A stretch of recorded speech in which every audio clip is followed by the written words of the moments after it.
Gravity Falls is just one of those shows. Even if you're an adult, it offers a lot that really tends to pull you in, from its action to its comedy to its mysterious nature that seems to go layers and layers deep. I would go so far as to say that Gravity Falls is a cartoon meant for adults more than children. This can only further be supported by the soon-to-be-released Book of Bill, which is clearly stated to be a book that travels to dimensions meant for older readers, and is listed as in the adult age range by Disney Books. To celebrate, I thought we might tackle a few theories and mysteries surrounding the Dream Demon in a video dedicated to none other than Bill himself. Strap yourself into your nitrous-powered golf cart and get ready for a wild ride. Theory number 1. Bill will return. Perhaps one of the best-known theories of them all is that Bill is going to return, and the fact that he's definitely not gone for good is but a foregone conclusion. And with the release of the book, everything that led up to it, from the Oregon Parks Department Twitter account becoming active again and posting so many Bill references, to the book's official announcement containing ciphers that pretty much read, "Did ya miss me down the spine?" it's pretty certain that he will return. And if that's not enough, Disney, as well as Alex Hirsch himself, have stated that they're open for the return. Meredith Roberts, in an interview with the journalism site The Direct, even stated that Disney is in talks with Alex, that he's releasing the Book of Bill with Disney's help, as well as the shorts they're making, that it's too soon to say that a Gravity Falls return will never happen. So the question remains to be asked: does this safely mean that Bill Cipher has returned? Well, probably. Officially, good old Bill isn't treated like a dead character, but like a character who is still alive, and we probably always should have viewed him as such. Why? Well, it's due to the reverse phrase Bill spoke as he was perishing, which may be the most widely known reverse phrase ever spoken in the show. AXOLOTL. My time has come to burn. I invoke the ancient power that I may return.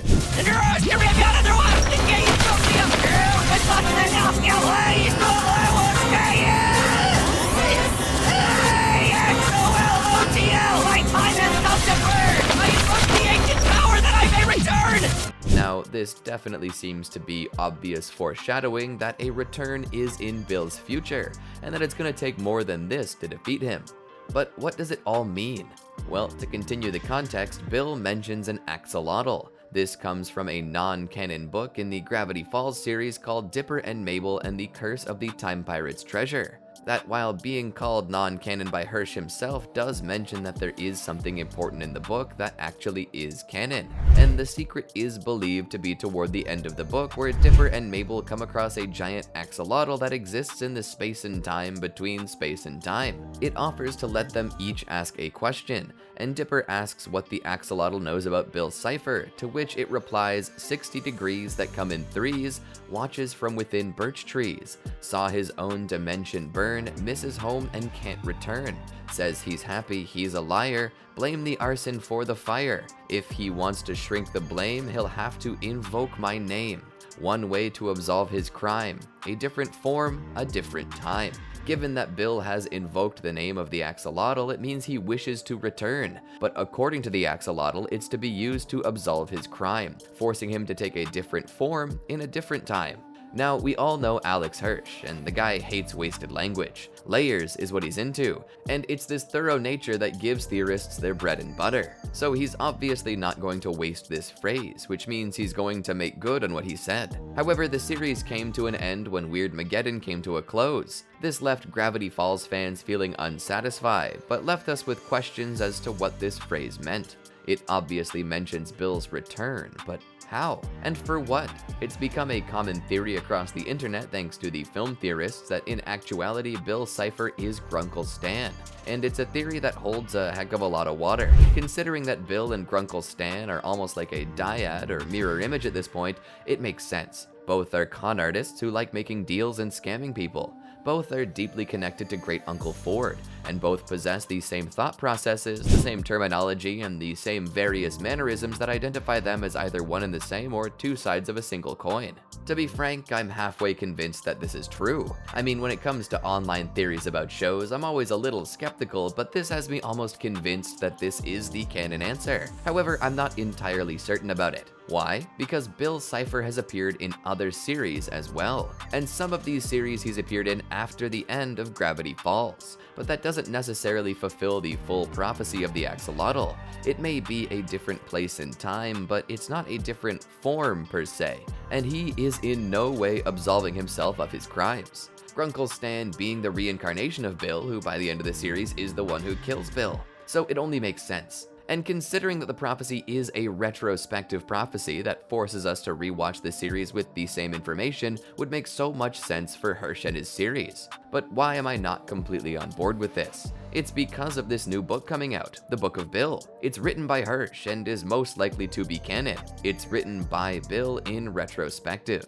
things that have happened in the past, and it's very likely written after the events of Gravity Falls. The book itself asks, "Did you miss me?" down the spine in the official reveal, and Morse code in the background translates to "let me out." If this is true, then it means the tricky triangle we know and love has returned to the immortal coil, but not as Grunkle Stan. If this is true, then it shoots the theory to pieces, but that's just the thing. The book itself might reveal the answer. Perhaps the book itself is Bill Cipher, which would accomplish both conditions of his return: a different form, a different time. But one thing that we still don't see from Bill in this is remorse. He's not attempting to absolve his crime. Maybe the axolotl invocation can be used by Bill without him trying to absolve himself? Or maybe he can only return to his true form if he does. An incentive for him to try and mend his ways. Whatever the case, Bill's return is a foregone conclusion. Theory number 2. Bill Cipher knows Discord. Some of you might not realize this, but I'm a bit of a brony. The good kind, that is. I can't resist an upbeat tune and a crazy Pinkie Pie plot. However, there is a theory that exists that says that Bill Cipher may or may not know Discord from the Friendship is Magic show, and that Bill might have, in some point in time, threatened the My Little Pony world. Most of this really comes from a single card that's included in the My Little Pony collectible trading card game. This card is a friend card for Discord called Dubious Intent. The flavor text goes as follows. I kept hearing these epic stories about defeating the bugbear and banishing the changelings. So I thought, what the hey, I'm sure my friends would absolutely adore the chance to tussle with an evil interdimensional triangle wearing a top hat. Oops. This flavor text, while something most MLP fans might never notice, is something easily picked up on by a fan of Gravity Falls, because let's be honest, name one evil interdimensional triangle wearing a top hat. This is interesting because it insinuates that Discord brought Bill Cipher to the My Little Pony world. And why should this be a surprise? My Little Pony, much like Gravity Falls, loves to cross over with other intellectual properties, both inside of Hasbro and out. You'll find My Little Pony references in Rick and Morty and vice versa, and if you pay close attention, you might even see Walter White in the background of Ponyville. In fact, in Season 8, in the episode Granny's Gone Wild, as soon as Rainbow Dash opens the curtain to get onto the greatest roller coaster of all time, we see both Walter White sporting his product as his cutie mark, as well as Rick Sanchez sporting an Erlenmeyer Flask cutie mark as well. And I know that at least one of these shows references Bill Cipher and Gravity Falls as much as anything else. The concept that Bill Cipher and Discord know each other is funny, as they both seem to possess the same kind of spirit in their respective shows. Discord is, as his name implies, the spirit of disharmony, while Bill is of a similar vein, being chaos and disharmony. The difference is one has shown the potential to reform, while the other has to end up dead. But just like the other, when defeated, their bodies turn into statues that were either used as decoration or just left to rot in the forest. But further than that, it's a question of if their connection goes deeper. Is it possible that Bill and Discord originate from the same dimension? Not much is known about the past of Discord or Bill, only that Bill mentioned a 2D realm that was a flat world with flat dreams.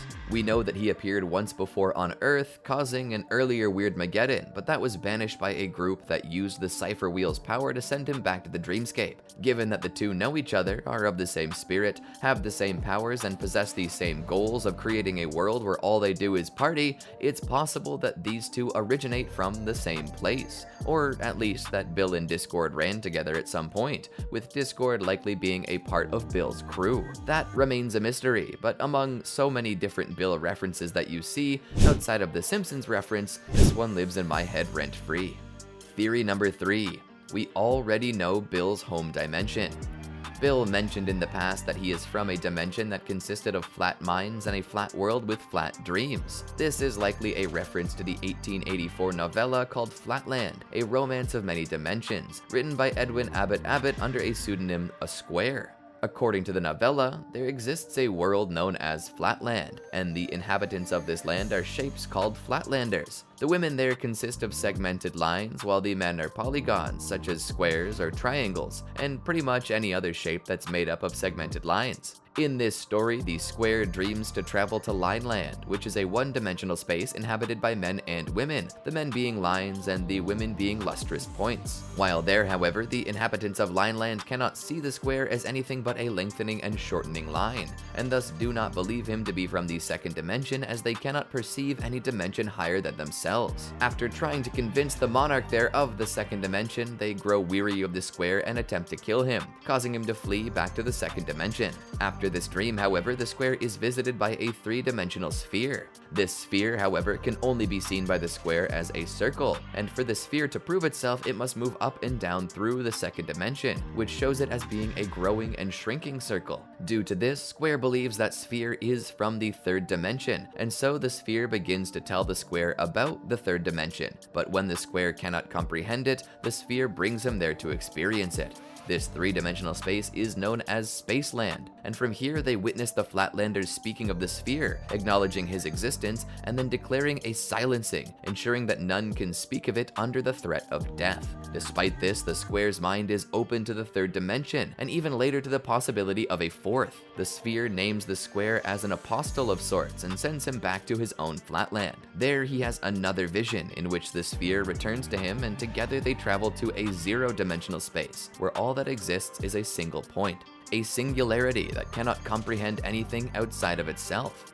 This being is both a being and its own universe, and no matter how much they talk to it, it only ever perceives their words as its own thoughts, and thus cannot be convinced of anything beyond itself, so they leave it. After returning to Flatland, the square attempts to tell its brother about the higher and lower dimensions, but his brother does not believe him. The square and his brother are cast into prison, where the square begins to write this story as a memoir to future generations. But that's not where the story ends, as there is a sequel called Sphereland, and one of its main protagonists is a triangle. In Sphereland, the square has been ostracized for his strange beliefs, but after some time passes, Flatland society begins to accept the possibilities of Spaceland. In this sequel by Dionys Berger, the circles are considered priests in Flatland.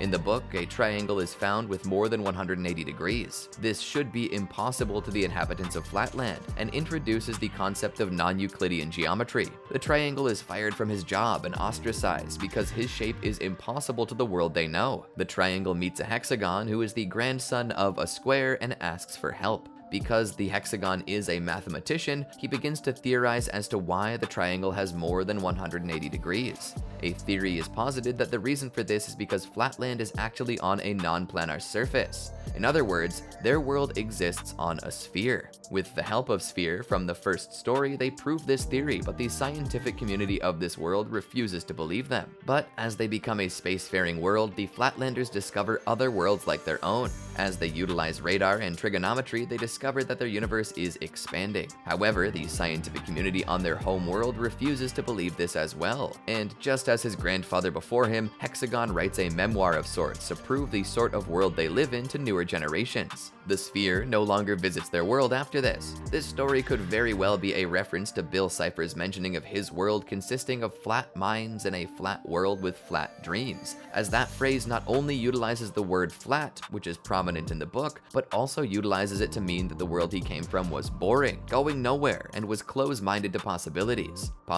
that he was open to. It's very possible that Bill Cipher was designed to be the triangle from this story. The way that Flatland utilizes the concept of dreams and visions to uncover knowledge, as well as having an upper dimensional entity visit you to give you knowledge that others think you're crazy for having, is somewhat reminiscent to the way that Bill Cipher visits Ford to deliver information to him.